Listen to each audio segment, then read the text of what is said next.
Kung ikaw ay naghahanap ng makakausap. Heartline. Kung ikaw ay nangangailangan ng isang kaibigan. Heartline. Daluyan ng iyong damdamin at daluyan ng iyong bawat saloobin. Heartline. Kung saan pinapakinggan ang iyong nararamdaman.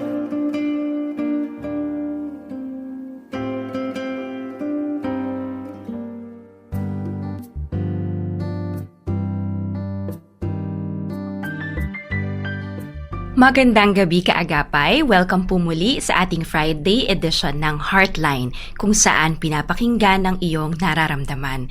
Dito lamang yan sa inyong himpilang 702 DZAS FEBC Radio TV. Kami po ay active at proud member ng Kapisanan ng mga Broadcaster ng Pilipinas. Binabati rin po natin ang ating mga kababayan sa iba't ibang bahagi ng mundo. So kung ano man po ang inyong time zone, umaga, tanghali, hapon o gabi, hello po sa inyong lahat. Sabayan din po tayong napapakinggan sa 702 DZAS app. At kung wala pa po kayong app, mag-download na po kayo. Libre lamang po yan sa Google Play Store at sa Apple App Store. Ang galing! Dahil pag dinownload nyo po yan, para kayong may AM radio station sa inyong mga cellphone at pwedeng mapakinggan anytime, anywhere. Napapanood din po tayo sa ating Facebook and YouTube live streaming channels. Kaya i-follow nyo na rin po ang social media platforms sa inyong social media platforms ang ating himpilang 702 DZAS para updated po kayo sa ating mga kaganapan. Ako po si Dr. Adrian Gayataw or Doc A at ako po ang inyong makakasama tuwing Biyernes ng gabi from 9:30 p.m. to 11 p.m. At kasama natin muli ngayong gabi ang aming President ng Philippine Association of Christian Counselors, walang iba kung hindi si Ate Joy Laverinto. Ayan, nandito na naman tayo magbigay ng mga encouragement at mga gabay sa ating mga kaagapay. Good evening sa ating mga listeners. At gusto kong bumati. Yes, go Ate Joy. Gusto kong batiin yung aming mga kasamahan sa board. Sila Jane Lee, Zila, sino pa? Cleo, si Doc Cleo. Yes. At saka si Pastor Mike. And then, yung ating kaibigan, formerly, na kasama natin dito sa Heartline, si Coach Pilo. Yes, Hi, Coach Pilo. Kamusta kayo ni Ate Doris? Yes. Yes. Sige. At batiin din natin, Ate Joy, may mga nag-message sa atin sa Facebook. Si Ate Sylvia Garces, nanonood siya mula sa Pasay. Hello. Ate Luisa Orbe and Pastor Enrico Orbe, kumusta po kayo dyan sa Australia? Ate Raymunda Gallardo, watching from Hipona, Capiz. Kuya Rodel Lacanlale, hello po sa Lacanlale family, nanonood sila mula sa Buena Vista, Quezon. Si Ate Nora Cancela, Ate Menchi Rabino, at ang mga kasama po namin sa church, Victory Katipunan, nag-message si Kat Queroda, hello sa inyo ni Ace, at si Mami Lori, Pastor Rafi Gonzaga and Miss Tata Gonzaga from Victory Iloilo, kumusta po kayo dyan? PJ Molina from Victory Kalibo, at kasama din sa Kalibo si Ana Belgat Patan, kamusta kayo ng inyong mga dalagang anak? At si Jusa Delor, see you next month dyan sa Victory Kalibo para sa ating anniversary. Pastor Phil Yasay and Derby sa Victory Kalibo, of course. And then Victory Butuan naman, Pastor Noel Agkawili and Chay Agkawili. Pastor Richie Dondonay and Jazz Dondonay sa Victory Coron, hello sa inyo. At si Teacher Mary Ann Kabiling Pinera mula sa Taytay United Methodist Christian School. Dyan ako nag-graduate ng high school. Wow. Ate Joy. Yung mga AGS din, no? Alliance Graduate School. Batiin natin sila. Oo. Sino ba dyan? Si Dr. June.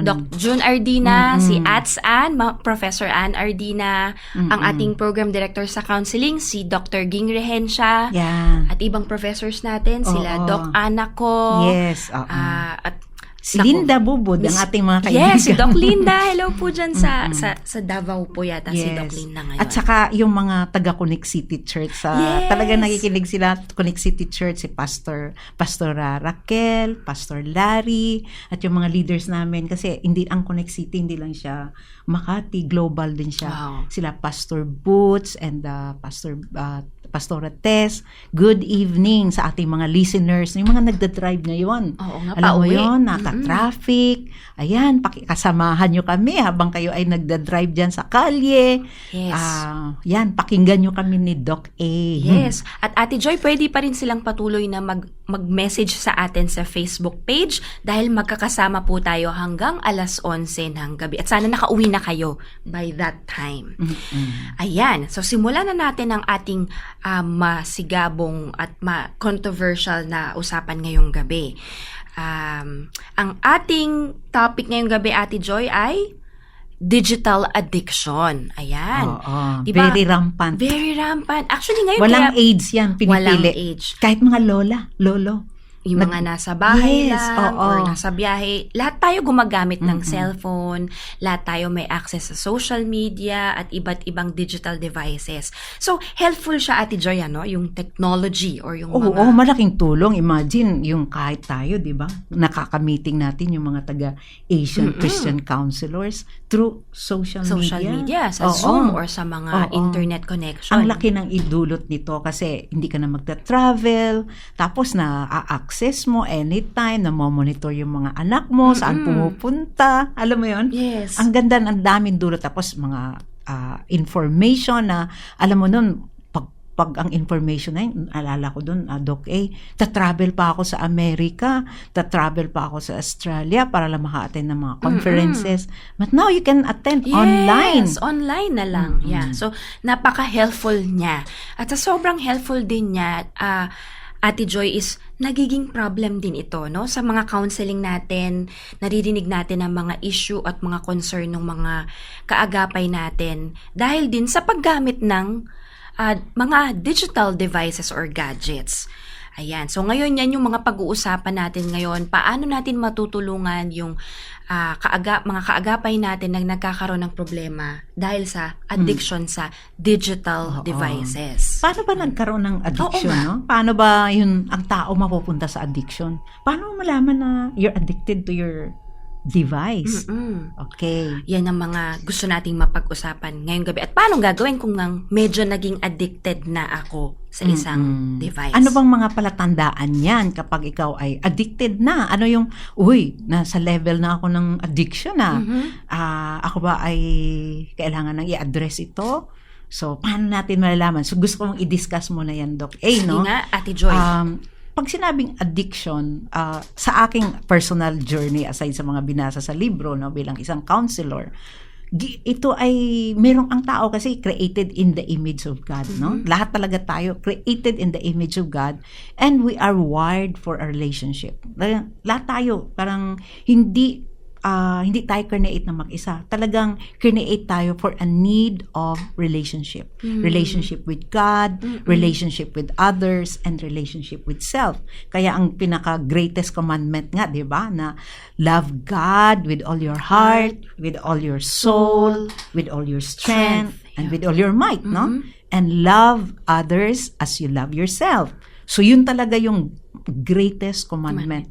Pero dito sa digital addiction, nai-in-love. Sa kanino? Nai-in-love sa isang maliit na object na kung saan nakakuha ng mga iba-ibang mga benefits. So, nai-in-love. Doon tinatawag na attachment. Yung, alam mo yung attachment, doon ka nakikipag-ugnayan. Doon sa device na yon, either computer or their tablet, cellphone, doon, yun ang yung source of relationship. Doon ka nakaka-express ng iyong emosyon, doon ka nakaka-express ng iyong thoughts. Pero, pag sa God or sa kapwa, tao, hindi maka-express. Ito yan, Doc A, talagang hirap na hirap mag-express. Even ngayong di ba, ang mga pamilya, pag nagdi-dinner time, or kumakain sa labas, makikita mo, wala nang eye contact. Kasi Nakatingin lahat sa... mas secure doon sa device. Mas nakaka-feel ng safety or nakaka-feel ng connection kaysa doon sa tao sa tao. Kaya pala, Ate Joy, no, yung mga iba, hindi sila nagsasalita, pero dun makikita mo sa social media page nila, dun nagsasabi ng mga nararamdaman nila, mga saloobin. Oo, doon nagsya-shout out. Kasi sa actual na... Sa face-to-face. Sa actual. Face-to-face, hirap na hirap. Either nahihiya, naiilang, or nasasaktan, or wala. Parang wall ang tao na. Yeah. Pero, itong gadget, hindi na siya wall. Parang you're part of me. And then, kaya siya tinawag din na addiction, aside from, nai-inlove ko na dun sa ano na yon, sa device na yon, it affects all areas of your life. Napabayaan yung health, napabayaan yung trabaho, napabayaan yung karelasyon sa kapwa. Wala nang oras makipag-usap kay nanay, sa asawa, sa tatay, or yung mga young people, wala na, hindi na nga makaligo hindi na makatoothbrush, hindi na makatulog, hindi na makakain ng maayos. Or minsan nag-uusap sa device na. Yes. Yung nasa isang bahay, magkakaibang kwarto, pero nagme-message na lang. Nandun sa mukmuk, nagmumukmuk sa isang gilid. Pagkausap mo, wala nang eye contact kasi mas gusto ang time doon sa gadget. Nakakalungkot, Ate Joy. Oo, tapos yung mga magulang, hirap na hirap din itanggalin yan kasi pag tinanggal nila yung gadget na yan, ang bata or young people would say, sige, pag inalis nyo yan, makikita nyo, papakamatay ako. May mga threat na ganon. So, pag inalis nyo yan, maglalaslas ako. May mga tawag dito. So, ang mga magulang nahihirapan. Although gusto man nila makipag-communicate, pero ang bata mas nai-inlove doon sa Or mga lola, may nakikita ako, sumasakit na nga lang mata, nagkakaproblema na sila sa eyesight nila, kasi walang tigil sa pagtitingin doon sa screen, yung screen time mas mahaba kaysa panalangin, ang screen time mas mahaba sa pagtatrabaho, kaysa ehersisyo, sa pagkausap sa totoong tao. Even sa pagtulog. Even sa pagtulog, Hindi na nga umiihi Kasi naka-stuck na dun sa cellphone or dun sa device. Yes. Naku, siguradong marami tayong mga kaagapay ang nakaka-relate at tulungan natin sila. Meron silang may mga nagpadala ng questions tungkol din sa ating topic today. Sige, simulan natin, Ate Joy, ang ating unang question. So sabi nung ating unang kaagapay, please hide my identity. Pakiramdam ko, hindi na ako marunong kumain nang hindi hawak ang cellphone. Kahit ilang minuto lang, kinakabahan ako kapag hindi ko ito makita. Normal pa po ba ito o senyales na ng digital addiction? Ayan. So, minsan kumakain, tas pag yung mawala lang, malingat lang sa paningin mo o sa kamay mo is parang mayroon ng hindi okay or hindi tama. Ate Joy, normal pa po ba yun? May separation anxiety na siya sa kanyang lover, which is the device, Hindi na siya, naaligaga na siya, nagkakaroon na siya ng restlessness, hindi na siya secure, parang na siya talaga, yung hindi na siya pwedeng ihiwalay, even sa pagkain. Kasi, alam mo, ang maganda, para magkaroon tayo ng, maiba lang natin yung kwento para gumanda ang inyong digestion, mas maganda wag mag-multitasking, na yung mindfulness, yung pagnguya mo, alam mo ba kung ginuya mo yung pagkain na yan, or nilunok mo ba ng mabilis? Pero, kung even pati dun sa pagkain niya, hindi niya mabitaw-bitawan ang kanyang cellphone, ay malaking sinyalis na yan. Yes. Hindi mo na malasahan, hindi mo na ma-enjoy yung pagkain. Kasi yung attention ay nandoon sa device, yes. Sa cellphone. At kailangan yun sa atin sa pagkain, na nararamdaman yung pagnguya, nararamdaman yung paggalaw ng mga ipin, kasi yung saliva natin, yung ating, ano ba yung saliva? Laway. Yan ay nagpapay-digest ng ating kinakain. Yes. So kung yan ay ang attention mo nandoon sa device which you are so in love na ayaw mo magkaroon ng separation, ay ito ay sinyalis na siya na yung kanyang brain, doon na ang attention nandoon. So ang tanong niya, is it a sign of addiction? Very obvious, kapatid. Very obvious na ang addiction, malalaman mo lang, wala ka ng control. Yes. You lose the control. So parang yung device na yun nagko-control sa'yo, na even sa pagkain mo, hindi pwedeng ihiwalay. So, anong tawag natin dyan? Yan. So, yun dependency. Na yung Naging dependent. Dependent na. Yeah. Yeah, at ang hirap nun, Ate Joy, di ba kasi minsan ngayon sanay na pagkakain na, may cellphone pa rin para mag-picture.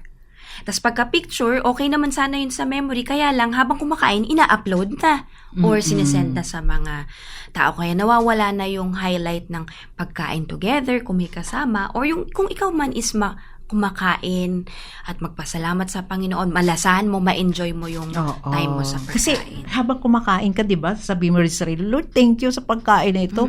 Thank you, Lord, na binigyan mo ako ng kalusugan. Thank you, Lord, dahil mayroon pa akong kinakain, mayroon akong trabaho, sabi nga, whether you eat or drink, di ba? Give glory to God.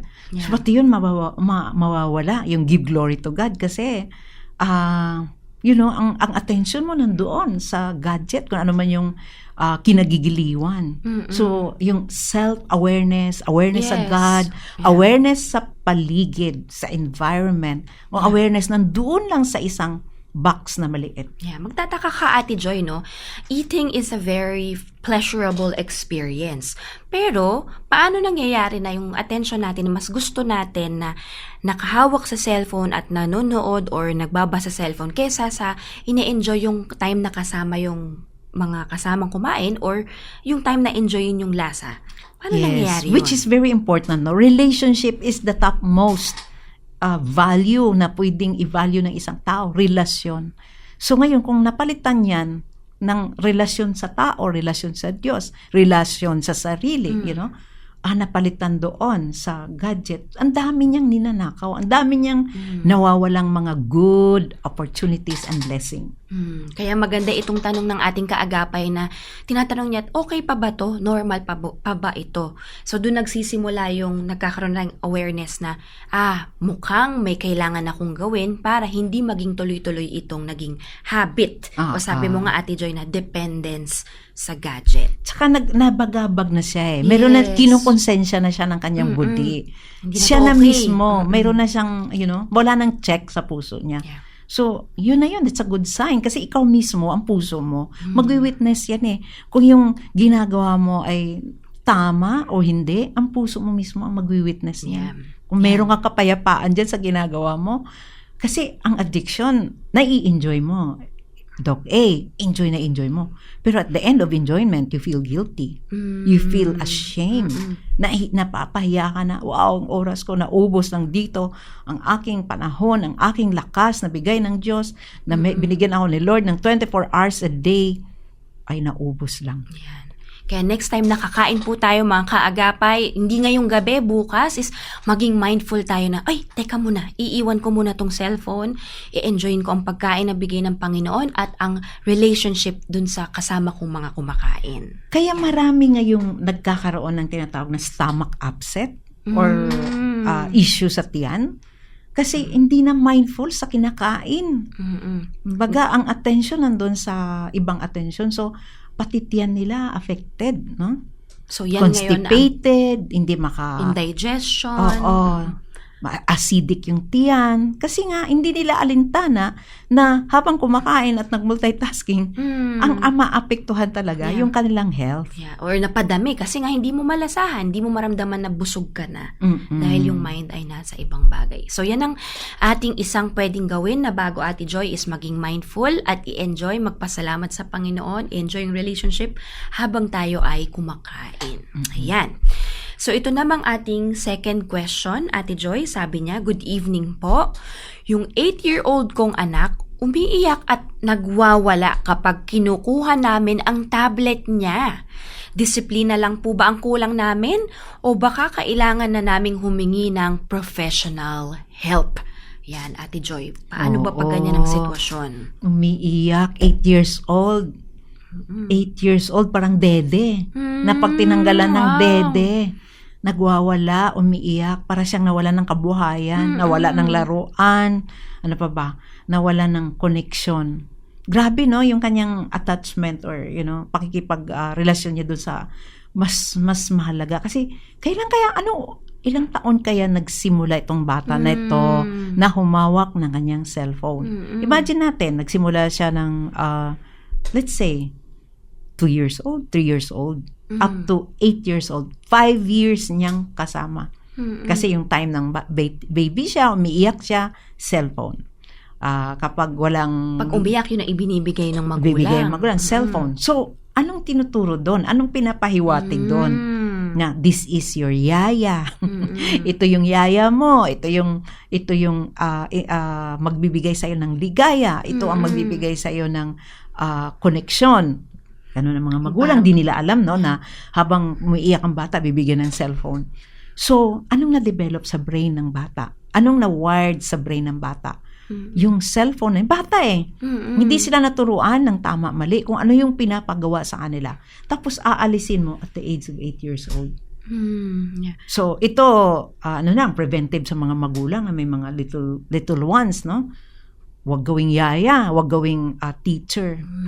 Yung parang sinasabi, Ate Joy, na emotional regulation, imbis na yung magulang ang sumasama doon sa mabigat na nararamdaman ng bata, is inaasa doon sa device, doon sa mapapanood, sa tunog, sa visual, sa kulay, para ma-distract yung bata or para matuon yung nararamdaman na emosyon o discomfort ng bata, matutuon dito sa device. Yes. So dahan-dahan nila itong papalitan kasi sabi nga nila, pag nagwawala, pag kinukuha, nagwawala. So, abrupt removal, hindi kaya ng bata, no? So, gradual nilang i-change ito. Gradual. Yeah. Like, for example, maglalaro sila sa video together para ma-replace yung relationship with the gadget. Yeah.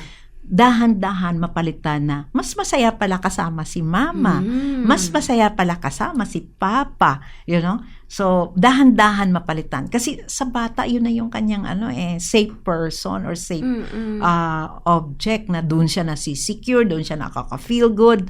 So, ngayon, papalitan ngayon dahan-dahan, spending more time with the little child. Kasi 8 years old, maglalaro together. Pag na-reject sila ng bata, sige lang, tiisin lang yon Sa simula. Sa simula. Kasi ang bata, mabilis naman magbago, di ba? Yung bata, malleable ang kanilang brain. Pag sinabing malleable, madaling ma-stretch, madaling ma-adjust ang kanilang learning at kanilang connection. So, spend more time.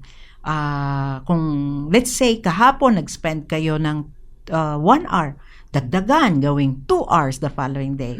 The third day, gawing 3 hours. Kailangan tanong doon, hindi na kami makapagtrabaho. Oo nga, tama. So, ang ganda nung sinasabi mo, Ate Joy, na hindi man, mahirap man entirely or abruptly tanggalin yung device, is samahan muna nung magulang or nung nakakatanda.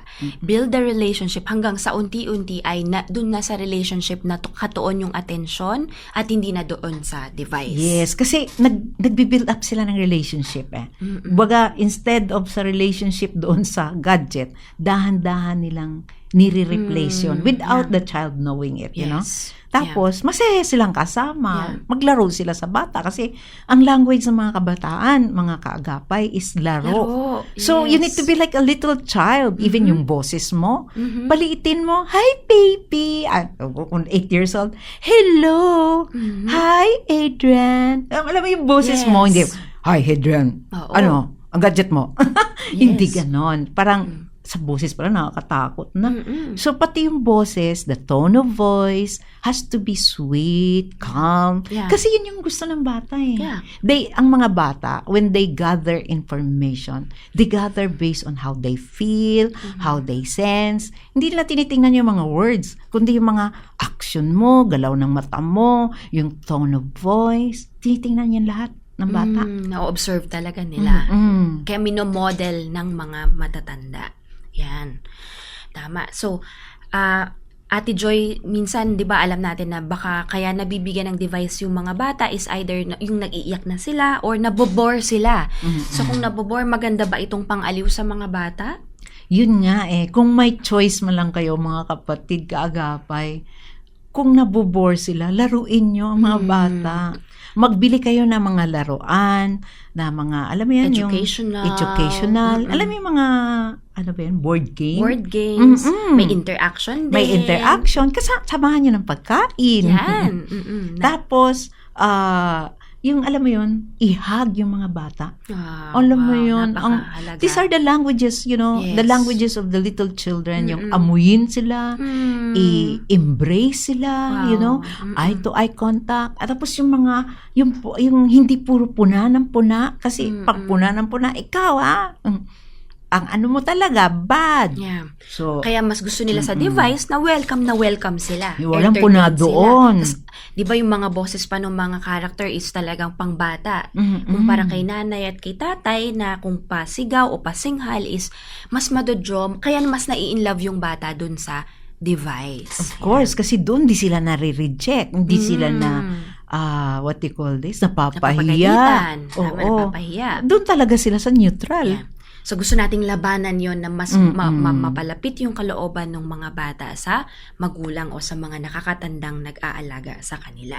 Ayan. Sige, Ate Joy, ituloy natin. Number 3 natin na tanong ay, hindi ko po concern ang sarili ko. Hindi daw para sa kanya yung tanong. Sabi niya, yung asawa ko kasi, kahit magkausap kami, scroll pa rin ng scroll sa phone. Paano po ba ito sasabihin ng hindi siya magdadamdam? Yan. So, nagtatanong siya para sa kanyang asawa na parang nararamdaman ko, Ate Joy, dito nagtatampo siya na yung attention ng asawa ay nasa phone at hindi sa kanya. Paano niya ba raw i-bring up yun na hindi magdaramdam yung kanyang asawa? Medyo may concern ako doon sa sinabi niya na hindi ako concerned sa sarili ko. It's so hard na maging concerned sa ibang tao. Tapos, sa sarili, nanineglect or na hindi concern. Kasi it start from your heart, kaagapay, you know? Ano ba yung concern mo? So, alamin niya yon. Kasi kung ang concern niya, ang focus niya is the husband, alamin niya muna kung ano yung nangyayari sa puso niya. What is it? Ano bang symbol yon? Yung ang asawa mas nai-enjoy yung cellphone kaysa sa sarili niya. Ano bang titingnan ng asawa sa cellphone? Anong effect sa kanya? Kung, for example, no, medyo masakit ito pakinggan, Doc A, but I have to be realistic. Kung titingnan ng asawa, mga sexing babae, anong concern? What is the effect on her? Or, ang kausap ng, is game or ibang tawag dito, mga kaibigan, mas gustong kausap ang mga kaibigan, or mas gustong gambling, you know? Pwede rin gambling kasi may online gambling. Ano ang concern sa kanya? Alamin niya muna. Kasi kung focus lang siya sa kanyang asawa at hindi niya alam yung nasa puso niya, maging judgmental siya. Oh, wow. Okay? Maging critical siya sa asawa niya. Ikaw, ha? Wala ka nang ginawa. Kundi puro na lang cellphone. Wala ka nang oras sa akin. Ganun. Yeah. Ang galing nung sabi mo, Ate Joy, kasi kung ang nararamdaman nga niya doon is, kung wala ka ng oras sa akin, hindi pala niya issue talaga lang din yung paggamit ng cellphone, pero yung attention pala ang gusto niya sa kanyang, mula sa kanyang asawa. Baka nalulungkot na siya. Baka meron siyang gustong sabihin sa asawa niya, hindi na niya masabi kasi wala nang oras sa kanya, you know? Or nagsiselos na siya. Or pwede ring tawag nito, nadidepress na siya sa sitwasyon nila mag-asawa na meron siyang kaagaw, which is the digital, you know? Meron ng third object. Hindi tao. AI.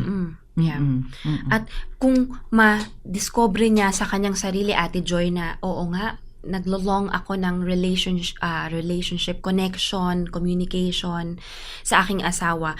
Ang tanong din niya is, paano ko po ba ito sasabihin ng hindi magdadamdam ang aking asawa? Hindi magdadamdam ang asawa niya kung hindi niya muna i-correct yung issue ng pag-connect sa digital. Kundi, sabi niya, honey, darling, sweetheart, namimiss na kita. Oo nga. Tagal na nating tinag-usap. Naiiyak na ako. Feeling ko, nag-iisa ako, wala akong asawa. Hindi yun nakaka-offend. Yeah. Because feeling ko. Yeah. Pero pag sinabi mong, ikaw, ganito ka. wala kang kwenta, pabaya ka sa asawa, hindi mo na nakikita na malungkot na ang asawa mo, sermon, Yeah. naging, din masasaktan. Wow. Pero pag nag-open up, nagpakatotoo, at nagsabi na, alam mo, pinagsisilosan ko yung cellphone. Kasi puti pa yung cellphone, nahimas-himas. Ako, wala. Ayun, hindi yun nakakasakit. Sabi ng sweetheart niya, ganun ba? Maaawa, magkakaroon ng empathy. Wow. Ang ganda nung sinabi mo, Ate Joy, na hindi lang yung behavior, hindi lang yung addiction yung highlight ni Kaagapay, pero yung pag-build nung relationship at pagiging honest dun sa relationship. Yes. Yeah. Yeah, at for all you know, Ate Joy, baka makapag-open up din yung asawa na kaya siya nagsa-cellphone is meron din siyang need na hindi nakuha doon sa relationship. Yes. So, naging Mag-open up din. Mag-open Sabi up. ng asawa niya, ako din, malungkot din. Kaya ako, dito na lang. naghahanap Kasi pag nag-uusap tayo, palagi tayong nag-aaway, nasasaktan na ako. So, umiiwas na lang ako ng away. Kaya dito na lang ako pumupunta para maibsan yung nararamdaman ko. Yeah. So, dun pa lang na nagkakaintindihan na. sila. Na, Yes. Ang ganda. Kaya pala. Yeah. That's very important. That's very important. Sige. So, meron pa tayong isang tanong bago tayo mag-short break, Ate Joy. Ito naman, sabi niya is anonymous. Anonymous na lang daw po siya. Napansin kong mas excited pa akong magbukas ng social media kaysa makipag-usap sa pamilya ko pag uwi ng bahay. Paano ko po malalaman kung naa-addict na ako sa phone? Yan. So, pag uwi, mas excited pa na mag-check ng mga notifications kaysa sa makipag-usap sa mga tao sa bahay. Yan. Isa sa mga sinisira ng addiction is good relationship. As what I mentioned kanina, no? Relationship talaga. Kapag ang isang bagay, or hindi tao, no? It could be, alak, it could be shopping, it could be gambling, or, cellphone. Kapag ito ay nagkakaroon ng family conflict or relational conflict or tinatawag na connection crisis. Hindi na nagko-connect. Kasi, tingnan mo, mas gusto niya, di ba sabi niya? Mas gusto niya buksan ang cellphone niya kaysa doon sa pakipag-usap sa family. So, anong dahilan? Anong meron doon? Kasi ang tanong niya, is it a sign of addiction? Paano ko malaman? Nakaka-addict na. Oh, yun. Malaman mo ka-addict na pabayaan ang relationship. That's very important. Yeah. Number 2, nagkakaroon ng conflict sa relationship. Pangatlo, hindi na importante ang relationship. Pang-apat, hindi ka na nakapag-open up ng iyong totoong nararamdaman. Pang-lima, mas gusto mong wala ng control. Addiction, you lose the control. So parang itong kaagapay natin, wala na siyang control. Yeah. Mayroong lose of control. Pero actually, sometimes other people use gadget to control. Aba. Gets mo? Ay takot sa pakikipagkonekta sa tao, takot sa relationship. So, para mawala ang takot, mawala ang vulnerability sa relationship. Kasi, Doc A, sa relationship, ang daming dynamics. When you say dynamics, ang daming lumalabas na mga experience na hindi mo ma-predict. Kasi tao, So, gusto mong predictable. Gusto mong matantya. Cellphone, gadget, predictable. Paano nga, maaari mo ba explain pa more, Ate Joy? When you say predictable, doon, makokontrol mo yung emotion mo. For example, ayaw ko tong show na ito, naiinis ako dito, balitan ko lang to. Yes, ikaw ang may say kung anong gusto mong mapanood, kung ano lang ito gusto na naiinis ako dito, tanggalin. Itong taong to, hindi ko gusto, unfriend. Yes, or di ko re-replyan tong tao na to. Ito gustong gusto ko, dito ako. Dito lang. Yun. Yes, yeah. So, nagkakaroon ng control. Yes. Kaya ngayong isunod na rin natin, Ate Joy, no? Kaya ngayong algorithm, no? Yung kung ano yung mga sinesearch, is yun yung mapapansin mong yun lang yung lumalabas sa feeds mo. So, akala mo is yung mundo mo is yun na lang yung mayroon na mga options or information kasi nga nadedetect na rin yung algorithm ng lagi mong pinupuntahan, binubuksan at binabasa. So, ang deception doon is that akala nila may sense of control. Pero ikaw na pala ang nakokontrol. Ikaw yung nakukulong dun sa pinipili mong mga wala ng choices. Nandun na lang. Pag uwi niya ng bahay, wala na siyang control. Hindi na siya maka-connect. Mas hawak na ng kanyang ang emosyon niya, mas gusto doon sa gadget kaysa sa family. So, habang buhay yan, pag yan ay si nanay, si tatay, nawala. Doon yan iiyak. Doon yan maghihinayang. Bakit hindi ako nag-spend ng time? Bakit hindi ako nagtiis? Sana kumatok ako sa kwarto niya. Sana lumapit ako sa kanya. Yeah. Huli na ang pagsisisi. Yeah, wow. Kasi nga ninanakaw ng mga devices natin, o sabi mo nga, kahit ibang bagay, pwedeng nakawin yung ating relationship, pwedeng nakawin yung ating connection sa bawat isa. Pero pag namatay yung tao na yan, doon sila makaka-feel ng intense loneliness, panghihinayang, matindi ang kanilang grief kasi nung buhay pa yung tao na yon, walang connection. Yeah. Interesting, Ate Joy, no, na yung technology would have helped sana na mas makakonect better, magtawagan kahit hindi magkasama, mag-update in between the day na hindi magkasama, pero nagiging paraan din to para mas lalong hindi mag-connect. Kasi nandun na sa device yung attention. Kung gagamitin nila sa valuable at saka positive na tools yung cellphone, pwede naman na i-text siya si mama. Pwede ka bang kausapin? You know? Gusto ko pagkausap tayo lang dalawa, ha? Maganda yun. Ma, pa, busy ba kayo? May kain naman tayo. Yan, pwede gamitin. Ang ganda ng idea mo, Ate Joy, no? Kasi kung iisipin mo nga, kahit bitawan natin yung cellphone, aandar pa rin yung mundo. Diba? Yes. Hindi naman mauubos ang trabaho, or yung mga kaibigan natin na makokontak natin, makikita pa rin naman natin kinabukasan o sa ibang araw. Pero yung pamilya natin na nandyan is nababawasan yung oras natin. Quality time with them. Yes. Kasi yan ang nawi-witness ko, Doc A.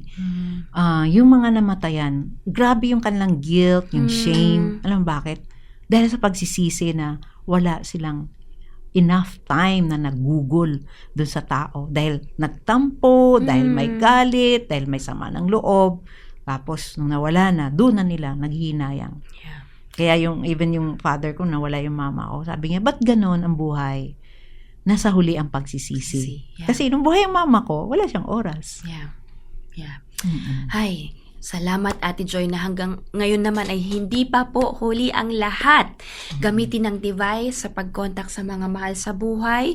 At kung nandyan sila sa harapan natin is ibaba po natin yan at magbigay tayo ng totoong quality time.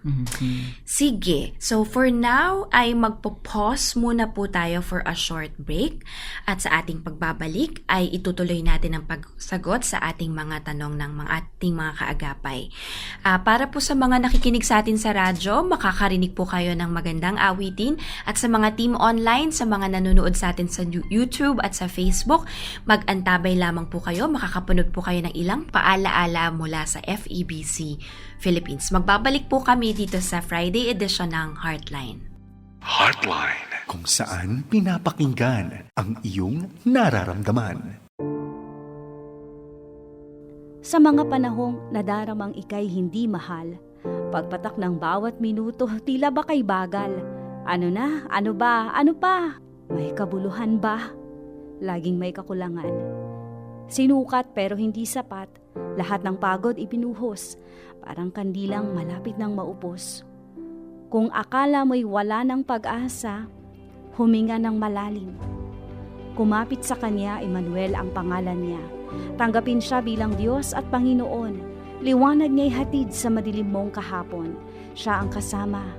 Bawat segundo, bawat minuto, oras, araw, buwan at mga taon, lagi Siyang naroroon. Tugon Niya ay sakto sa pagkakataon. Ang bumubuo sa bawat umaga, ang humahabi ng bawat mga gabi, upang malaman mong ikaw ay laging minamahal. Mahal at mahalaga sa paningin ng Diyos ng langit at ng lupa. Siya ang matibay na sandigan at dakilang hari magpakailanman.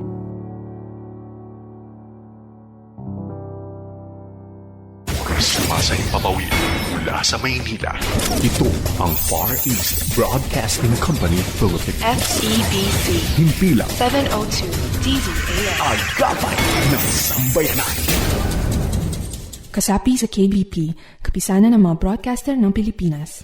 Heartline, kung saan pinapakinggan ang iyong nararamdaman.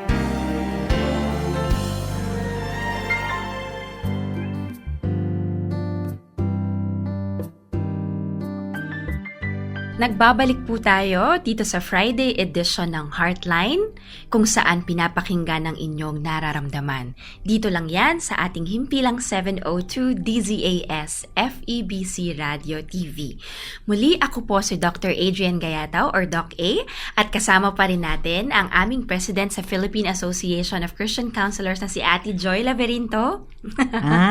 Magandang gabi sa ating mga listeners, taga-agapay. Yes. Kanina, gusto kong bumati ulit. Ate Joy, bumati tayo ulit. Gusto kong batiin yung aking mga churchmates, si, Pastor Rail, at saka yung wife niya, si Ria, Lisa, Sister Lisa, Brother Angel, yan. At saka si Pam Bermejo, Brother Albert Bermejo, Corito, Dexter, sino pa ba? Josie and Rudy. Ay, hello, Hi. Ate Joy, Josie.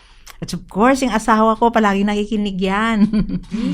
Bong Laberinto. Mga taga-Harvesters Christian Fellowship.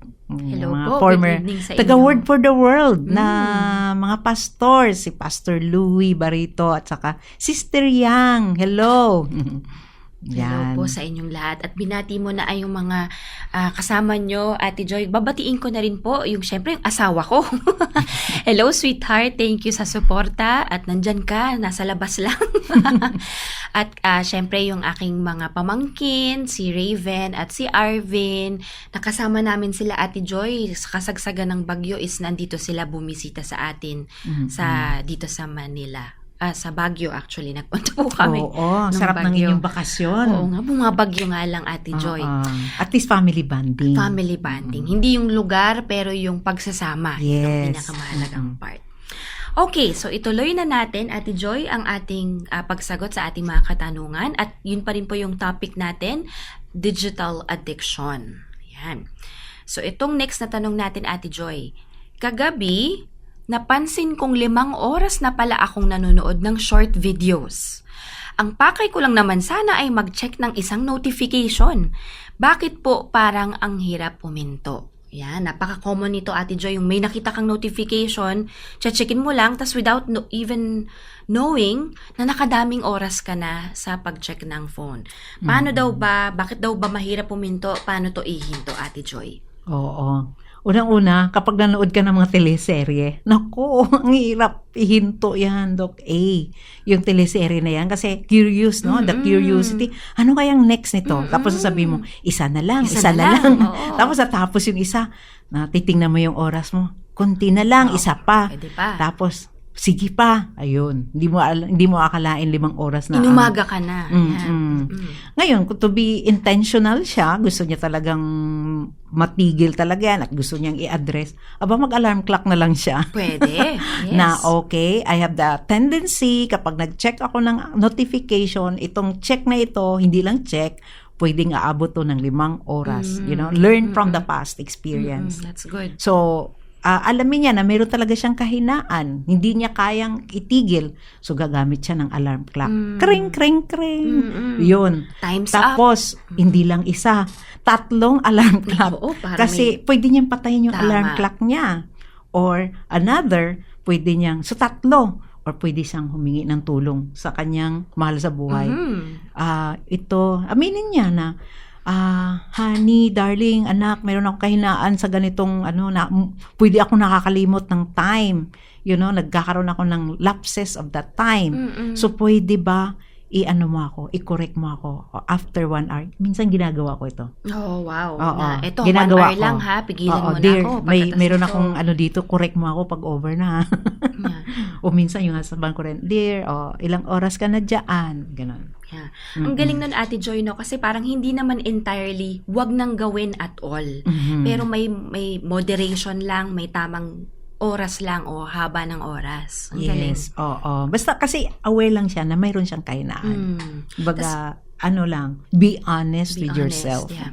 Tapos ang ganda rin nung sinabi mo na sinali niya yung mga ibang taong mahalaga sa buhay ng tao. Na yung ibang tao is involved din dun sa kahinaan ng tao, ng ating kaagapay. Yeah. Yun naman ang purpose ng accountability, Doc. Wow.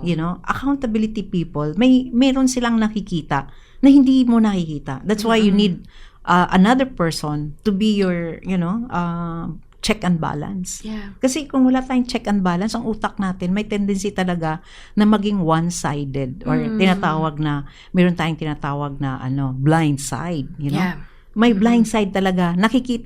May nakikita ang ibang tao na ikaw mismo hindi mo nakikita yung kahinaan. So, we need other people to check and balance. Yeah, ang ganda nung sinabi mo, Ate Joy. Ituloy na rin natin dahil binanggit mo yung accountability and check and balance. Pwede rin ba ito dun sa mga, hindi man sa haba nung paggamit nung panonood ng mga series or kung ano mang teleserye, is pwede rin ba yung sa ano yung pinapanood, Ate Joy? Ay, oo. Yan. Very important yan. Kasi kung ang pinapanood mo, pornography, or ang pinapanood mo, mga malalaswa, or ang pinapanood is sports na walang lalo na ngayon, nag-champion ang Oo nga. ating yung shout out tayo kay Alex Ayala. Congratulations. Congratulations. Thank you. So, meron talagang hahaba ang pagtingin dyan kasi hinahangaan, representing our nation. Kung ano pa mga gambling, Yes. my gosh, gambling. Pwedeng sa sobrang haba, mayroon akong kliyente, halos naubos ang kabuhayan. Naubos ang kanilang deposito sa bangko kasi nga hindi nako-correct, walang check and balance. Yes. Kasi ang naggagamble, siya yung kumikita. So sabi ng asawa, ng wife, bakit ko i-correct, siya naman ang kumikita. Pero nung naubos ang kabuhayan, pati siya damay. Wow, yeah. So, yun talaga yung nature ng addiction, Ate Joy, mahirap tumigil kahit na marami nang nawawala sa'yo. Hindi lang yung relationship, pero pati yung kabuhayan. So, yung nabanggit mo, Ate Joy, yung mga panonood ng mga programa na hindi okay. Ang ganda nung sinabi mo rin kanina na nagsisimula sa awareness na hindi na ito okay sa akin. Nagsimula doon. And then we tap somebody else, yung ibang mga magiging magche-check and balance sa atin para pigilin tayo at that's one way para maitigil ito yung ganitong habit, behavior, and even addiction. Ayan. Sige, ituloy natin, Ate Joy, sa ating next na question. Sabi naman dito, hello po, tuwing nag-aaral ako, automatic kong chine-check ang phone ko kahit wala namang notification. Paano po ba mababago ang ganitong habit? Yan, nangyayari yan, na automatic na lang na habit natin, chine-check parate. Maganda yan, nakikita niya yung habit niya, yung pattern, na the moment nag-aaral siya, nandun yung the other side, magche-check. So, naalala ko yan, nung nag-aaral ako, Adrian, sa doctoral degree yun, pero hindi ko tinapos. Kasi nahirapan ako. Ang one way of doing, dinidistract ko yung sarili ko. Pag nahirapan ako, alam ko na mahirapan ako, ano na mga ginagawa ko. Ano ginagawa ko, check ako yung cellphone, pero actually avoidant. Avoidant. Wow. Kasi sabi niya, tuwing gusto niyang mag-aral. Oo nga. Okay? So, it could be meron siyang resistance sa pag-aaral or nahirapan siya sa pag-aaral. So, niya ito, parang i-minimize yung kanyang hirap ba? Na meron siyang pang-templa, meron siyang pang-reduce ng kanyang anxiety. So, alam ko, pag nag-aaral ako, magsusunog ako ng kilay dito. So, para hindi masyadong masunog yung kilay ko, timplahan ko ng pampatawag dito, pleasure or entertainment. Oh, yun pala yun. Yes, Yun yung purpose na oo. sinaserve nung parang pagka-addiction niya doon sa pag-check ng phone. Dahil nga baaring kinakabahan siya. Kasi tuwing nag-aaral lang niya na notice. Yeah. Yeah. So, ngayon, ang nangyayari, identify na, yung pag nag-aaral ka, you need entertainment. Kapatid, hindi siya pwedeng isabay.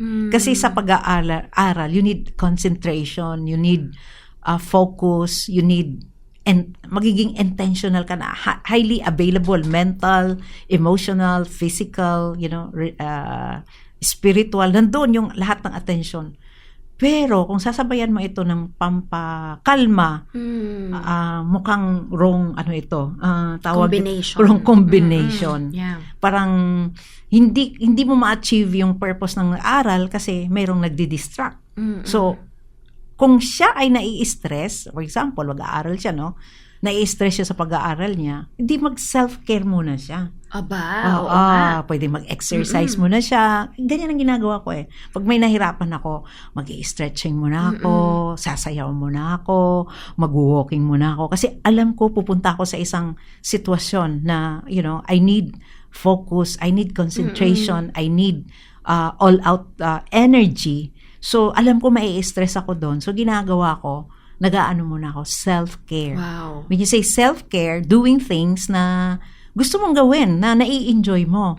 So, pag relax na yung katawan mo, ready na. Yeah. Ready na sa bakbakan.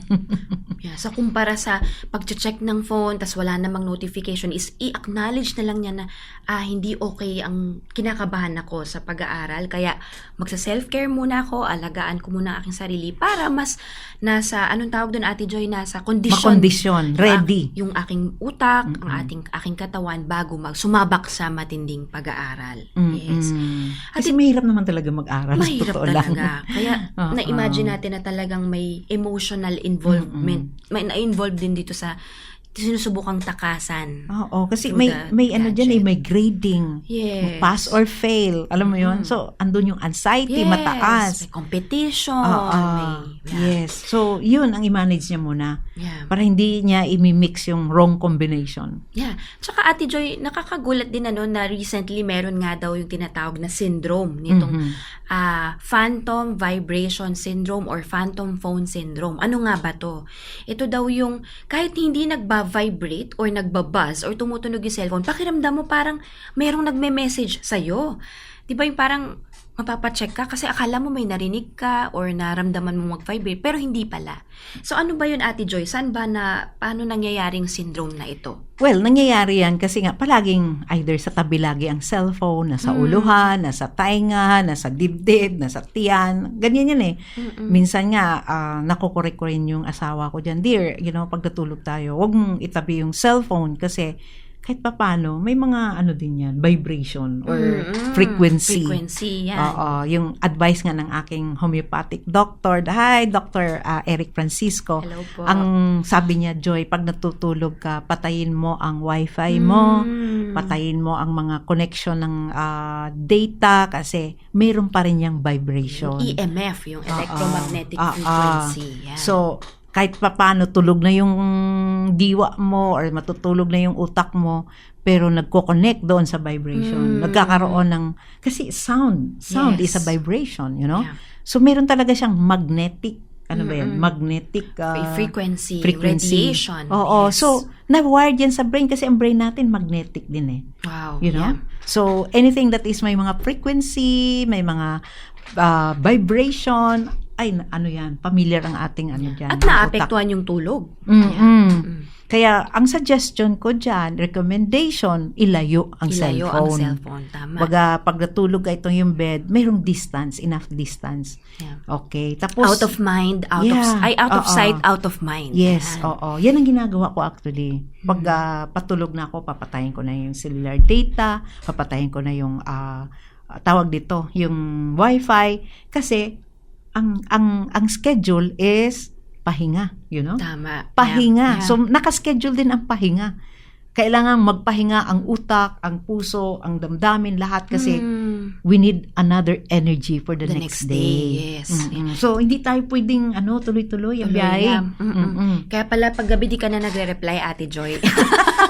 Which is tama po yun para makafocus sa pahinga. Yes. So itong kaagapay natin, mga kaagapay natin ng mga estudyante, maaring maitsubukan natin yung minungkahi ni Ate Joy na ilayo ang device or i-attend na lang talaga yung pangangailangan ng katawan, ng brain, bago sumabak sa matinding pag-aaral. Ayan. Okay, ituloy natin, Ate Joy, ang ating tanong pa. Meron pa tayo dito. Isa po akong nanay. Lahat kami sa bahay ay may kanya-kanyang gadget. Pero bihira na kaming mag-usap sa hapagkainan. Naku, nakakalungkot. Paano po namin ibabalik ang quality time bilang pamilya? Ganyan na nga. Kumakain, kahit sa restaurant o sa bahay, kanya-kanyang hawak na ng device, Ate Joy, tas hindi na nakakapag-usap. Paano kaya maibabalik yung quality time? Pwede magsimulang mag-family meeting sila or family conferencing or what we call that, family bonding. Tapos sabihin nila, today, pag-uusapan natin anong effect sa bawat isa sa atin na napansin ko, hindi na tayo nag-uusap kasi lahat tayo may gadget. So, let's say, 5 sila sa loob ng bahay. Wari, isa ka doon. Okay, role play tayo. Role play. Anak, Adrian, hindi na kita, kasi anak, Yes, mami. Adrian. Yes, nanay. Matagal tayong hindi nag-usap, no? Kasi kita mo naman ako, hawak-hawak ko yung cellphone lagi. Ano kayang effect sa'yo, anak? Na anong nangyayari sa'yo na hindi tayo nag-uusap? Can you help me understand? Yeah. Tapos feedback mo sa akin, role play tayo. Tapos sasagot yung anak na sabihin niya na, oo nga, mami, alam ko na akala ko busy ka kasi may mga ginagawa ka sa cellphone. So, yun pala yung akala mo na busy ako. Sa totoo lang, anak, nababagabag ako. Na nagkakaroon na rin ako ng balisa na ang oras natin halos sa cellphone at wala na sa bonding time. Tapos sagot ka ulit. So, maaring at this point is, oo nga, mami, kaya nakahanap na rin nga ako ng mga kaibigan ko na makakausap ko kasi hindi ka pwede, mami. So yun yung gagawin sa sa what you call this? Family bonding. Gathering information. Oh, wow. Gathering tawag nito result. Paano ito anong epekto. So gagather mo na. Tapos isusulat nila to. Okay? Ito ang nangyayari sa ating pamilya. Si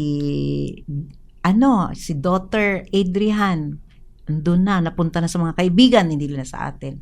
Si Mami naman, napagkamalang busy na, wala nang oras, pero actually, nalulungkot na pala si Mami. So, gather. Pagkatapos yan, tanungin. Well, let's say, mga adult na yung anak. Let's say, adult na. Anak, ano ba ang nais nyong recommendation or suggestion para tayo ay magkaroon ng family bonding? Siyempre, mga daughter or mga suggestions bonding, sila. travel. Oo, lakwatsa. Lakwatsa, magastos din yon. Pero sabi niya, dito sa bahay lang. Ano ang gagawin natin? Na meron tayong bonding, tapos you decide how long, you know? And then, decide tayo, anong araw, anong oras, decide tayo. Tapos, anong gagawin bawat bonding time na masasaya lahat. Wow. Yeah. You know? Medyo ideal ito, pero pwede itong gawin. Basta merong agreement sa lahat ng pamilya. Yeah, ang ganda ng sinasabi mo, Ate Joy, na una is hindi lang pinoint out yung behavior, pero nag-solicit muna nung ano yung nararamdaman, nung mga iniisip ng bawat miyembro ng pamilya. At pangalawa, ang ganda din yung sinasabi mo na naghingi siya ng suggestion, in-involve niya yung mga anak, yung pamilya, sa anong gagawin natin, imbis na nagbigay lang ng bawal to, wag tong gawin, ito ang gagawin. Oo, lalo na mga magulang, sasabihin, dapat itong gawin, dapat ganyan, naku. Tapos may parusa pa. Oo, wag niyong gawing word na dapat, kasi, alam mo, nagre-rebelde yung mga bata pag may word. Kasi dapat. The word dapat kasi, wala ka ng sense of choice nun eh. Kasi parang, by hook or by crook, ito na, dapat. mas maganda yung, anak, ano yung mga i-recommend yung mapapaganda ang ating samahan sa family. Ganon. Ang ganda. Tapos, pwede silang, during the meeting time, pwede silang gumawa ng mga safety guidelines. O, dito sa 1 hour nating bonding time, ito yung mga safety guidelines. Unang-una, walang cellphone. Ang cellphone, Habang kumakain, walang cellphone. Ganon. Mag-safety guidelines. As long as everyone agrees to it. Yes. Kasi pag sinabing dalawa lang nag-agree, yung iba wala, that means hindi yun, hindi yun safety agreement. Yeah. So, or sige, 30 minutes na walang cellphone, or mami, hindi kaya 30 minutes, 20 minutes. O, sige, gawin natin 20 minutes, pero make it sure, quality time. Ang galing. Yeah. Para pag na-enjoy nila yun, yung 20 minutes na yan, pwede namang gawin nilang, mami, na-enjoy ko na, next time, 40 minutes na. Yeah. Lalo na kung nagsisimula pa lang ng bagong, bagong agreements. Yes. No? Pakundi-kunti. Ang galing, Ate Joy, kasi nababalik dun sa relationship. And gusto ko rin yung sinasabi mo, Ate Joy, na nagsisimula yung initiative sa magulang. Diba? Hindi hinintay na yung mga bata ang magpuna, pero si magulang, si nanay at si tatay ang nagsiset ng mga agreements sa bahay. Tapos kasama ang mga anak, Kasama diba? yung mga So anak. the children na ma-feel nila na ang boses nila ay being heard. Yes. Mafe-feel nila they belong. Mafe-feel nila na importante yung aking feedback, ang aking recommendation. Yeah. So may enjoy nila yon kasi meron silang will doon. Yes, may buy-in sila. Yes, Tama, kasama may sila sa plano. Yeah, ang ganda. Naku, ang daming pwede palang, hindi pala totoong dapat na is as if yun lang ang only option. Marami palang pwedeng i-options. Yan. Ito namang next question natin, Ate Joy. Okay? Good evening po. Kapag low battery ang phone ko, sobra akong nai-stress. Minsan, inuuna ko pang mag-charge ng cellphone kaysa kumain. May dapat na po ba akong ikabahala? Yan, di ba pag yung malolobat, mawawala ng signal, mawawala ng wifi, mawawala ng internet is minsan hindi nagiging aligaga tayo. So itong kaagapay natin, nasa stress siya kapag nalolobat na yung kanyang cellphone. So ano ba daw ang, nagtanong din siya, may dapat na po ba akong ikabahala? Oo. Dapat mo ikabahala, kapatid, kasi kung nalolobat ang cellphone mo, nalolobat din yung katawan mo pag hindi kumakain sa takdang oras. Wow. Mas i-priority ang katawan. Kasi ang cellphone, pag yan ay nasira, pwedeng palitan. Pero yung katawan, kapag yan ay nasira, nagkasakit, nagkaroon ng napabayaan ang sarili, ang mahal ng hospitalization. Walang spare parts ang iyong katawan, you know? Pwede naman may spare parts yung, you know, yung kidney transplant. Magkano yan? Milyones yan, kaagapay. Kunwari di ka na kumakain, you know, ang iyong bituka nagkaroon ng late na kumain dahil nauuna yung pag-alaga ng gadget kaysa katawan. Pag yan ay nagkaroon ng health issues ang iyong body, mahirap, mahal. Yes. Mahal ang pagpapagaling at pagpapadoktor. So, i-change yung value. What do you value the most? Iba-value mo ba yung health ng cellphone? Or iba-value mo ba yung physical health, mental health, emotional health, and even spiritual health? So, alin ang mas mahalaga? Alin ang mas mahalaga? So, check it out, no? Iwi-weigh mo. Alin ba ang mas mahalaga? Yung buhay ko o yung buhay ng cellphone ko? Kasi pwede namang i-charge yan pagkatapos kumain. Pero mauuna. Yun yung automatic na. Pero in fact pero pag nag-charge naman, mabilis lang naman, di ba? Isasaksak mo lang. Pero kung hihintayin mo pang mapuno. Yeah. At sa kakakain, mabantayan mo pa, yun ang medyo challenging. Yeah. Na kailangan bantayan ang cellphone na hindi mamatay bago ako kakain. Bantayan mo rin, kapatid, you know? Kung ang katawan mo hindi rin maglolobat. So, yun nakakabahala talaga yun. Yeah. Ang ganda ng, napaisip din ako sa sinasabi mo, Ate Joy, na, oo nga, no, kung yung pagka-lowbat ng phone is nakakabahala doon sa ating kaagapay, pero yung pagkagutom niya, pagkapagod niya, yung nararamdaman niya is mas hindi niya yung nararamdaman. So, maaring ang ito ay indikasyon na ng either addiction or something na maikakabahala nating mga kaagapay. Oo. Kasi ang senyales, isa sa mga signs ng addiction, napabayaan talaga ang self. Mas importante yung object of addiction, whether gadget or device. Mas importante yun kaysa sarili. Yeah. Pero yan, isa sa mga signs na napabayaan. Hindi na umiinom, hindi na nagwiwiwi, hindi na kumakain, hindi na tutulog, hindi na nagsi-self-care. Yeah. Kasi na-entertain yung utak, okay? Nakaka-feel ng entertainment, pero ang katawan ang nagsasuffer. Na mesmerize or nagkakaroon ng amusement ang utak, pero at the expense ng katawan. Yeah. Bumabagsak ang enerhiya ng katawan. Yeah, ang hirap nga. Yeah, maganda na naba-focus dun sa, hindi lang sa relationship, Ate Joy, pero sa sariling katawan natin. Ayan, so meron pa tayong tanong dito. Ayan. Medyo na-discuss natin to kanina, pero magandang mabigyang puntos ulit natin ito. Pwede po bang ang sobrang pag-scroll ay paraan pala ng pag-iwas natin sa loneliness, stress, o problems? Ayan, may tanong tayo dito. Na kapag nakakaramdam ng stress, pagod, or loneliness is nakakatulong ba ang cellphone or pagsa-cellphone or pagsa-social media para maibsan yung mga nararamdaman na mabibigat?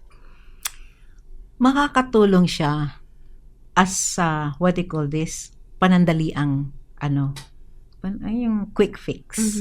Okay? But quick fix doesn't work. Yung mga quick fix, kasi ang pagtulong talaga sa tao, dahil tao tayo, Doc A, complicated ang tao. Wala siyang instant fix or wala siyang quick fix or wala siyang now na. Yan ang mga parang solusyon na madaling solusyon, pero yung solusyon na yan, it leads to complication. Right, for example, nalungkot siya. Siyempre, ang tamang proseso dyan, may process yan eh. Alamin niya kung ano yung cause ng kanyang kalungkutan. Or na-stress siya. Ano ang mga stressors niya na hindi niya na-manage? Or na-depress siya. Alamin niya anong ang mga dahilan, anong mga circumstansya ng kanyang buhay na bakit siya nade-depress. Ngayon, kung doon lang siya sa quick fix, instant fix, hindi na-address yung pinaka-root, yung pinaka-ugat ng problema. So, nakalimot lang siya sa problema, pero nandun pa rin. Pag uwi niya ng bahay, ganun pa rin ang emosyon niya. Walang hindi pagbabago. Yes, yeah. So, yun. Process talaga. When you say process, you experience kung ano yung magandang i-go through. Hindi tinatakasan. Yeah. Kasi, quick fix, takas yan eh. Yeah. Pero, yung original mong problema, nandun pa rin. Yung original na cause ng problem, hahabulin at hahabulin ka pa rin. Yeah. Hindi yan titigil. Hanggang sa pagtanda mo, bit-bit mo yan. Even sa libingan. Wow, nakakalungkot. Yeah. Yeah. So, harapin pa rin, sabi ni Ate Joy is, alamin ano yung nagkukos, bakit ako nalululong dito sa addiction sa gadget, at kung ano man itong nadidiscover ko is, harapin ko to, i-go through ko to. Diba Ate Joy, ito yung minsan sinasabi natin na sa addiction, the antidote to addiction is connection. There's a longing sa kalooban natin that needs to be addressed and journeyed with another human being, someone who can help us. Lalo na kung ang hirap mag-connect yung mga kaagapay na nahihirapang makonect sa Panginoon. Minsan naisip natin na parang hindi naiintindihan ng Panginoon, pero dahil maaring hindi nga naiintindihan ng mga tao sa paligid natin, kaya nagre-resort tayo dito sa mga devices na ito o sa mga app, or iba nga is yung mga substance nga. So Ate Joy, kung meron tayong kaagapay na hindi nila ma-determine and they just see the behavior na paggamit ng device, what can they do and how can they work this out sa counseling? Ano bang maitutulong ng Christian counseling sa mga ganitong issue? Well, unang-una dyan, mayroong power of confession sa Christian counseling, no? Na the Christian counselor will provide a safe place na in such a way, nandun yung integration ng understanding human behavior, nandun yung understanding of God's will, the Word of God. So, aalamin, no, ano ba ang tinatakasan ng taong to. So, tutulungan siya na mayroong kasamang pagmamahal, may kasamang hindi also, yung, what do you call this? Enabling the sin. Kasi we don't enable the sin, no? Sa mga Christian counselors. Yes. So we are very, very tawag dito, upfront na kapatid, yan ay yung ipapatuloy, maraming masisirang relasyon diyan, relationship with God and relationship with self. And then another, the power of prayer, Wow. Because hindi lang naman ang kalaban lang naman natin dito sa addiction, aside from the connection problem, our struggle hindi against the flesh, hindi against the blood, kundi sa mga demons, Yes. mga Principalities. na Yes. ginagamit ang mga gadget para i-tempt, para ilayo ka sa relationship mo with God, relationship mo with other people. So, gusto ng dyablo na diyan ka ma-in love. Gusto ng dyablo na mapalayo ka sa relationship mo sa God, mapalayo ka sa relationship sa mahal sa buhay. Yun yung yun yung hindi masyadong halata. Kasi napasaya naman ako ng cellphone to. Pero lalong nanlalamig, nagiging lukewarm ang relationship sa God at saka sa others. And even sa sarili, no? So, we are not struggling against the flesh and blood. And this is the power ng mga Christian counselors because the prayer of the righteous are powerful and effective. Nasa James 5:16 yan, ano? Yes. Na yun yung meron tayo. Na kahit hindi natin maipag-pray during the session, but outside the session, we can intercede. Yeah, We can pray na, Lord, itong kapatiran na ito, itong client ko na ito, na nag-i-struggle ng addiction, Lord, buwagin mo ito. Sa pangalan ni Jesus, buwagin mo ang kapangyarihan at ang spirito ng addiction, itapon mo ito at sirain mo ito, dismantle mo ito in the name of Jesus, by the blood of Jesus, by the power of the Holy Spirit. And then, saka ka maghingi na, Lord, padala mo ang mga clean spirit, willing spirit, Yes. mga willing spirit na magbago, na mag-repent. May pag-pray mo yan outside the session. Yes. Yeah. And Ate Joy, yung sinasabi mo na ang kalaban din natin dito is mga principalities. Actually, pag nalulung ang isang tao sa isang for example, online games, part of digital addiction is nadadala yung behavior yung violence, yung nadadala yung mga galit, nadadala yung paglaban, nadadala yung strategizing doon sa games, doon sa real world. Kaya isa din yun sa babantayan natin, hindi lamang yung oras na linululong, pero yung nagiging epekto nito sa ating pagkatao, Yes. sa ating character, sa ating mga behavior. Na-contaminate. Yes. Na naging ang kaluluwa na dumilim, nagkakaroon ng kadiliman, hindi na makakita ng liwanag kasi doon sa palaging nakikita at naririnig at na-absorb at na-experience ay yung violence, Yes. anger, resentment. So, alam mo yun, yung brain natin hindi naman magsasabi yan yung utak natin hindi naman sabi na ayoko i-process yan kasi violente yan. Kung anong ipinasok mo, yan i-digest ng utak mo. Yeah. Kung anong anger at violent behavior ang nakikita mo yan, yun yung ipaprocess. Meron nga isang akong kilala, sabi niya, I'm a robot. Ha? Oh. Hindi ka robot, human being ka. Paano ka naging robot? Mas gusto kong maging robot kasi walang nararamdaman. Wow. Deception. Yes. So yun yung which is yun yung next nating topic sa susunod na linggo, Ate Joy, yung deception. Mas lalo nating i-expound yan. Yeah. Kasi ang robot daw hindi nasasaktan. Ang robot perfect. Ang robot sinasize up. So palagi niya ngayon sinasize up. Ngayon bumagsak siya. Alam mo bakit siya bumagsak? Hindi na niya ma-size up.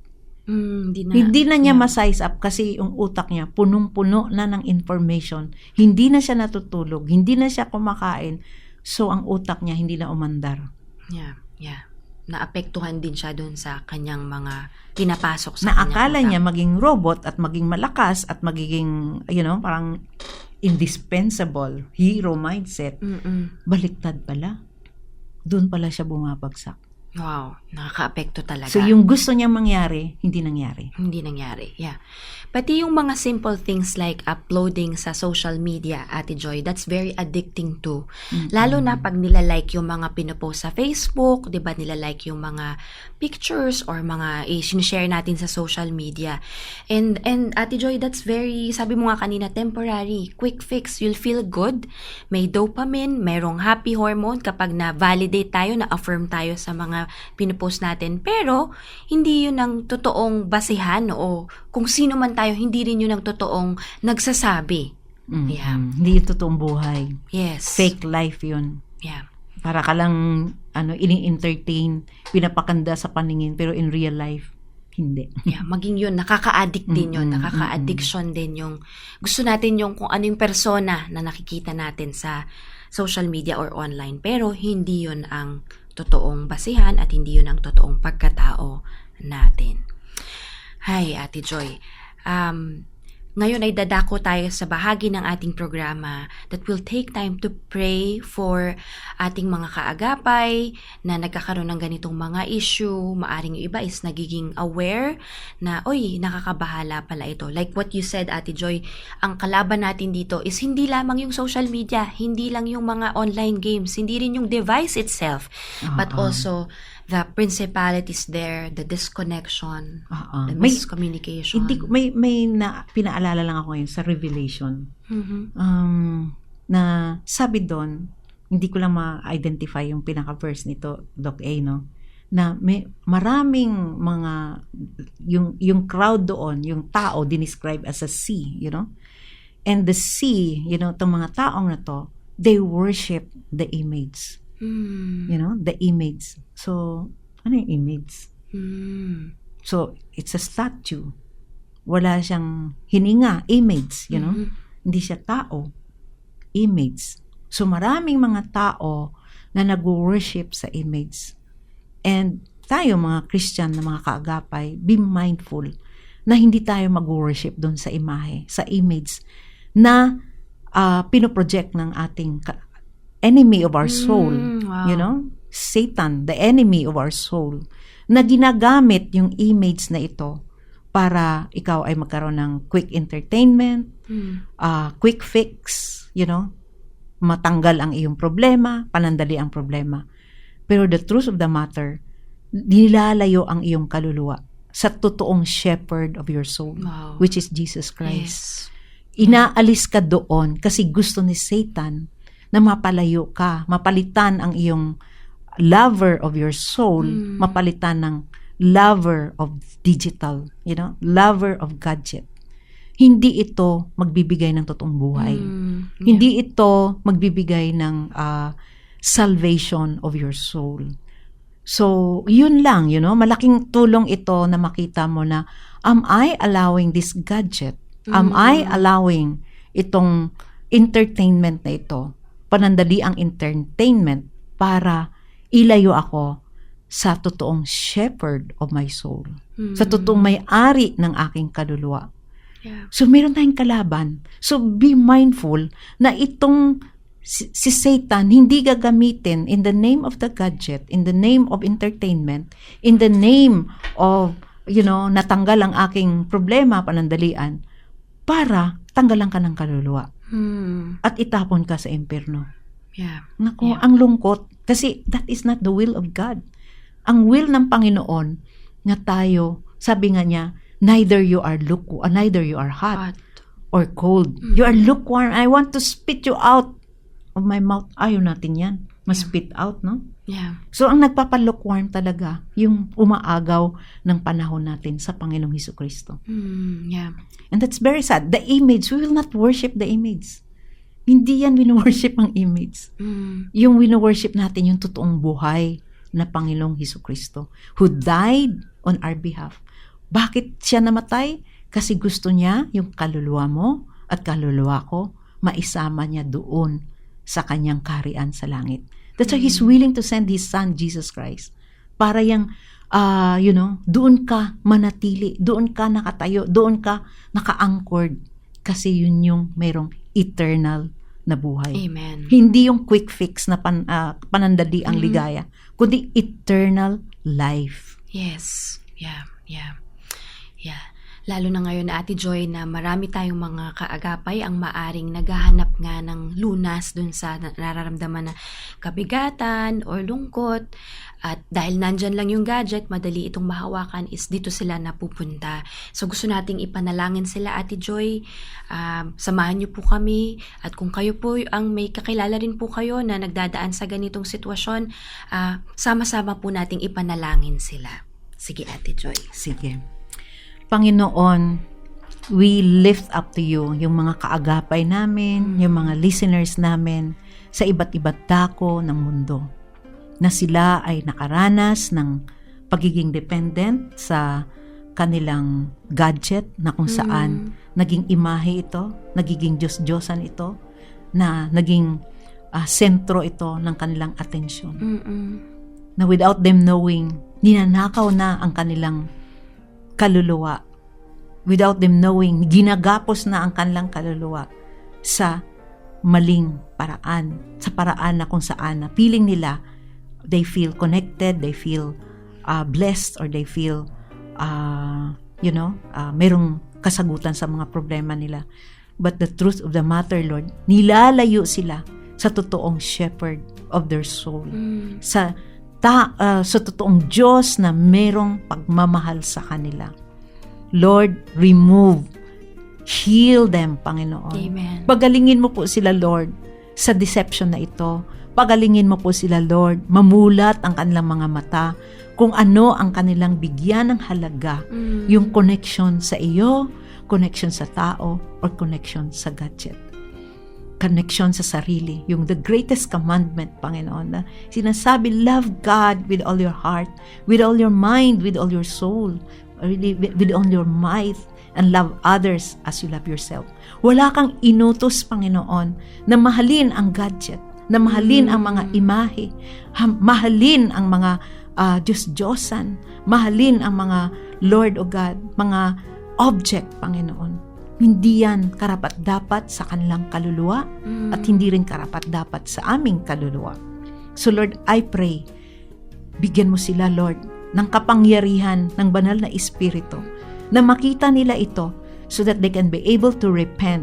They can be able na magsisi at talikuran at stop itong addiction na nag-aagaw ng kanilang panahon sa inyo, panahon sa kanilang mahal sa buhay, at panahon sa kanilang pag-aalaga sa kanilang sa mga sarili. Lord, I pray for deliverance in the name of Jesus. Yes. By the power of your precious blood, by the power of your holy name, Lord, I pray, lahat na nakikinig, Lord, in the name of Jesus, set them free, O God, from digital addiction. Set them free, O God, from any kind of addiction. Set them free, Lord, O God, from the control of the enemy of our soul, Satan. Set them free, O God, by the power of your name. At magpadala ka po, Lord, ng mga taga-agapay, mga counselors, people helpers, to disciple them, to teach them the truth, O God, na makilala kanila ng lubusan, that you are more than the digital, you are more than the AI, you are more than powerful than what these gadgets can provide.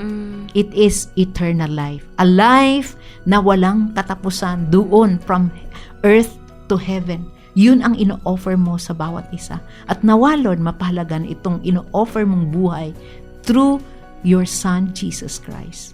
Lord, thank you so much for hearing our prayers. And we ask this in Jesus' name. Amen. Amen. Amen. Pinapanalangin din po namin ang mga pamilya na naaapektuhan ng ganitong digital addiction. Pinapanalangin po namin ang mga magulang sa kanilang paggabay sa kanilang mga anak. Bigyan niyo po sila ng creativity, ng wisdom and discernment, and even yung oras, yung time to be with their mga anak po.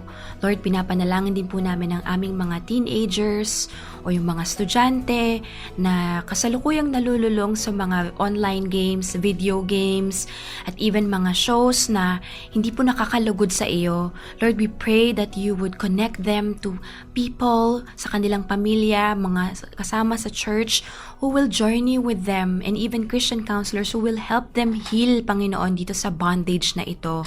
Pinapanalangin din po namin, Panginoon, ang church, ang aming mga simbahan, ang aming mga leaders na as a body of Christ, Lord, makagawa po kami ng programa on how to address this addiction, this problem sa aming society.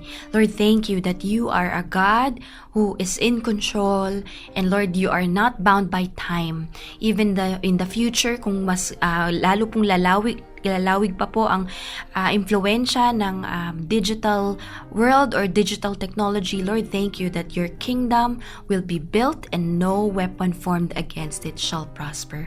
We thank you, Lord, for your sovereignty and your protection towards your children. In Jesus' name, sa pangalan ni Jesus. Amen. Amen. Amen. Yeah.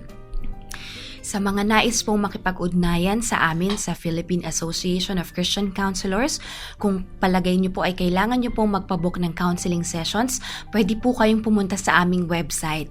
Yan po ay philacc.org or philacc.org. Maaari rin po kayong mag-email sa amin at matatanggap po namin ang inyong mensahe ng may confidentiality at privacy. Ang aming pong email address ay pacc.members@gmail.com at ang amin pong contact number ay 0917-142-5085. Ang mga impormasyon pong ito ay mababasa nyo rin po sa chat box sa Facebook page ng 702 DZAS FEBC Radio TV.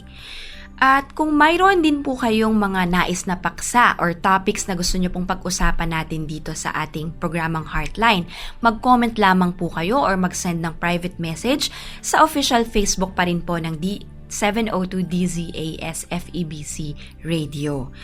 Sa atin pong pagwawakas, tayo rin ay nagpapasalamat sa mga tumulong sa atin na broadcast technicians, broadcast engineers, at yung mga kasamahan natin sa Bokawi Transmitter site. Salamat po sa inyo.